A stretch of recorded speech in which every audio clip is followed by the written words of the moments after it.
You win one belt in the UFC these days and suddenly you're calling for a second. No defenses, no longevity, just a viral post-fight speech and a dream. And somehow the UFC plays along. Well, I'm done pretending this makes sense. The double champ fantasy is out of control and it's time we talk about it. And I'm sorry for my voice, I caught a cold and now I sound like Sean Strickland's toothbrush.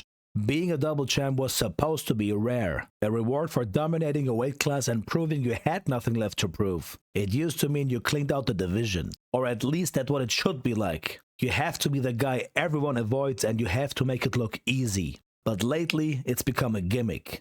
Guys win a belt and immediately start skipping the line in the next division. And it's not about legacy anymore, it's about headlines and hype.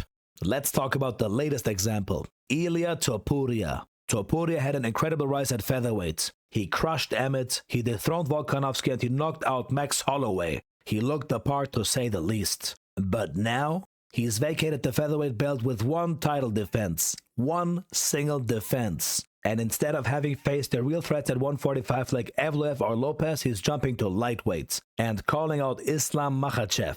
0 fights at 155. He hasn't beaten a single ranked opponent in that division, and he wants to walk past Arman Tsarukyan, Oliveira, Gaethje, Gamrot, all of them, and get a shot? That's not legacy, that's line cutting. Now let's look at a guy who has done it right, Islam Makhachev. UFC 280, submits Charles Oliveira. UFC 284, beats Alexander Volkanovski in Australia. UFC 294, knocks out Volk in round 1. UFC 302 submits Dustin Poirier in the 5th round. UFC 311 submits Renato Moicano on short notice. That's 5 straight wins, 4 title defenses, 4 finishes, 2 pound-for-pound caliber opponents completely shut down. And now, after all of that, he's calling for a shot at 170. That's how you earn the right to chase greatness in a second division.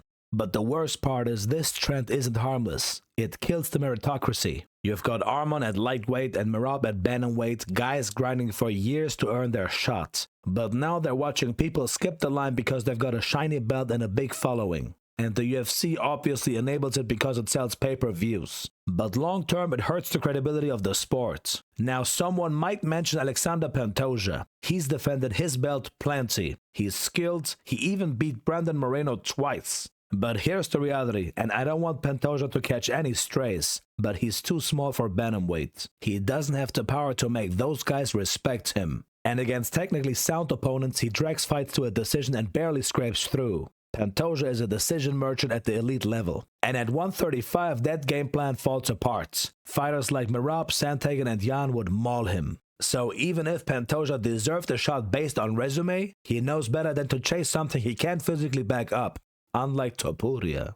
So here's what I think. The double champ dream is not for everyone. It's not a fast track. It's the final reward for champions who prove themselves beyond doubt. And right now, the only fighter in the UFC who fits that description is Islam Makhachev. He's cleaned out the division. He's beat strikers, grapplers, legends, and rising contenders. He's earned it. If he wants 170 next, let him cook. Because if you haven't cleaned your plate, don't ask for seconds.